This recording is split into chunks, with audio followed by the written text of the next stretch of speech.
to the Big Bang Review Show. This is episode 4, part 3 of Kiss at 50. Once again, this is the big, beautiful book we are talking about. Okay, now we've been talking a lot about just what a great book this is. Got some great photos. We talked a lot about the photos. Well, I want to just show you some more of the wonderful photos here. Now, take a look at this, okay? Beautiful, beautiful photos of a 1978 Kiss solo album. Now, let's talk about that for a minute, okay? I mean, Kiss at the time in 1978 was probably the first band to ever release 4 solo albums, on the same day. Each band member, Gene Simmons, Paul Stanley, Ace Frehley, Peter Criss, they each released a solo album on the same day. So back in September 1978, when these albums were released, okay, it was like getting 4 new Kiss albums. If you were a Kiss fan back, in the day, I mean, it was a real task to be able to go get all 4 albums, on the same day, unless you had a lot of money, So what people typically did is they would get maybe the album by their favorite member, and then they ultimately get all 4 solo albums. Now, everybody, I'm sure, had their favorite. That's been a discussion for many, many years. And, and many people will argue that maybe the solo albums are what ultimately broke up the original band because, for years you had Paul Stanley and Gene Simmons were the main lead singers in the band. They were the main songwriters. And then the other 2 guys, Ace and Peter, they got a chance to do a whole album of songs on their own, and especially Ace Frehley. He got a whole album, where he got to write everything. And Ace's album, really got a lot of attention. He had a big hit with New York Groove. And, so after that, they came out with the movie Kiss Meets the Phantom. And that's when Ace and Peter were both struggling with drug issues. And they started getting ideas about wanting to leave the band because they thought they could go off and have solo careers of their own. And I think there's some truth to that. Now, this is just one part of this big, beautiful, glorious book. Now, another thing I want to go through is throughout the book, this is Kiss at 50. And so what we get is Martin Popoff, who's the author of the book, through the first year of Kiss all the way up to the 50th year of Kiss. Each chapter is kind of dedicated to a certain moment in what we Kiss fans like to call history, okay? For example, they talk about all kinds of things. Now, for example, they talk about when Kiss first appeared on ABC television for the very first time. ABC in concert, they performed a Strutter, Firehouse, and Nothing to Lose.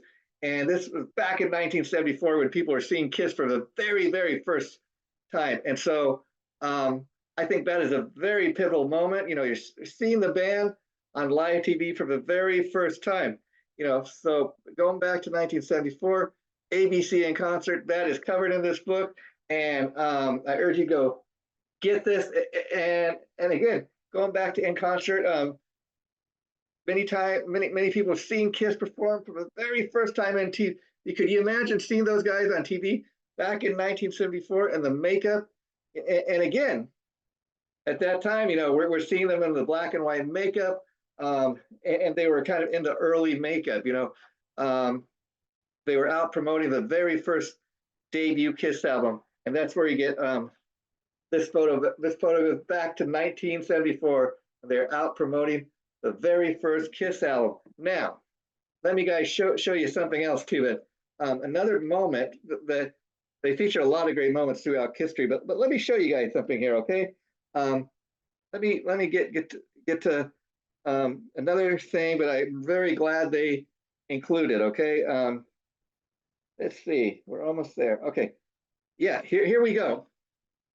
Now, this the number, according to author Martin Popoff, the number 31 in his book here, great moments, not great moments in history, but things that he acknowledges are kind of very important times throughout Kiss's history.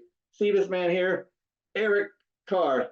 He was a drummer for Kiss for 11 years, replacing original drummer Peter Criss. And I tell you, all the Kiss fans, even though Eric was not an original member, Kiss fans loved this man. And he died on the same day as Freddie Mercury. So I am glad that Martin Popoff, thought enough of Eric Carr to include, his death, because that was a big thing to many Kiss fans. When Eric Carr died, the loss was felt all around the world. And like I said, he died on the same day as Freddie Mercury. So again, these are beautiful photos of Eric, and sadly, his death, touched so many people around the world. But I'm glad, that Martin Popoff thought enough of Eric Carr to include him in the book. And his death is definitely deserves a mention. In fact, when Eric Carr died, because he died on the same day as Freddie Mercury, Rolling Stone didn't even mention it, and it caused Gene and Paul and Bruce Kulick to write a letter to Rolling Stone, kind of denouncing the fact that they didn't even mention Eric Carr's death in Rolling Stone magazine. In fact, Kiss would not even ever get on the cover of Rolling Stone magazine until 2014, when they were going into the Rock and Roll Hall of Fame. I tell you. But so again, definitely go out and get this book. And I'll tell you, many great photos. I tell you, I just love this cover. I can't stress that enough. I think I have throughout this episode. But the other thing is, okay, now as far as for episode 4, part 3 here, we've been talking about some of the moments of history that Martin Popoff thought were really mentioning. Now, for the score for this, I'm going to kind of we can score up to 25. I'm going to give this, I think, score of a 20. I'll tell you what. Again, I've heard Martin Popoff. He's a great writer. He puts out many great, music-related books. And this is just a great book to buy. But interesting enough, I've heard him doing interviews about the book, and he said, he's not a huge Kiss fan. So you might ask, why would he put out a book like this? Well, he said, well, I definitely, even though I'm not a Kiss fan, I know many other people are. And he said, I know that Kiss has a huge place in the music industry, in the music world, especially with them wrapping up their career, at 50 years old. And he said, so definitely Kiss is a band that matters to a lot of people. So he said, I could understand that people would want a book like this, even though I'm not a diehard fan. Now, and with that all being said, it's still a great book. And I bring this up only because, and again, I score these moments throughout history in this book. I give it a 20 only because he definitely includes all the main I guess, moments that Kiss fans would really expect to be in a book like this. The only thing that I kind of had an argument with is, and again, maybe it's because he's not a diehard Kiss fan like I am, so he might not understand the importance of this. But there's a part of this book where he says, like around 1983, he felt Vinnie Vincent joining Kiss was like a huge milestone. Now, I can see the point he's making. It was a very popular album. Kiss had just taken off the makeup, and they still had great success with this album. Many people did not know what to expect when they took off the album. Vinnie Vincent was a co-writer on, like, I think 8 of the 9 tracks. So again, he definitely has his place in history. But there's no mention at all about in 1983, Kiss took off the makeup. And I think that should have definitely been more of a key moment in history than Vinnie Vincent joining the band. And he does go into eventually, another key moment in his list of moments throughout history that are kind of memorable.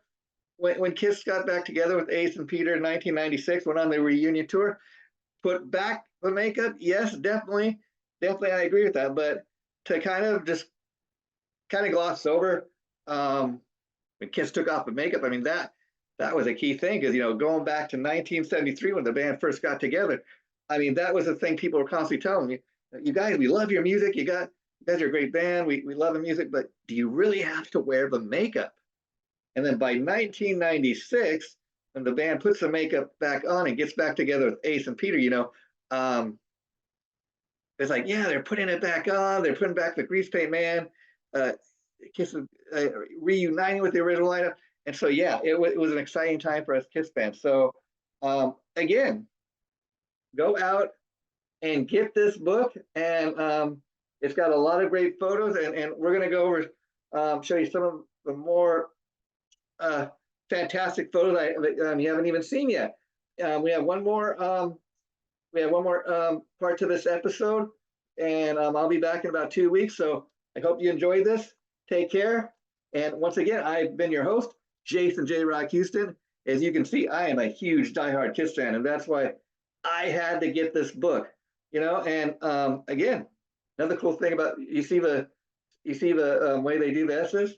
That's not the typical Kiss logo. That's how they do it in Germany because in Germany it looks like the Nazi SS, and so that's a bit of a controversy. So that's why the S's look like that for anybody who might not have been aware of that. So again, I just love this book, and again, like I told you, you think you might pay like $40-$50 for this, get it on Amazon. I don't know what it is now. I think when I bought it, it was like $26, but you know what? Last time I looked, it was like $23, $21, and I bet it's even less than that now.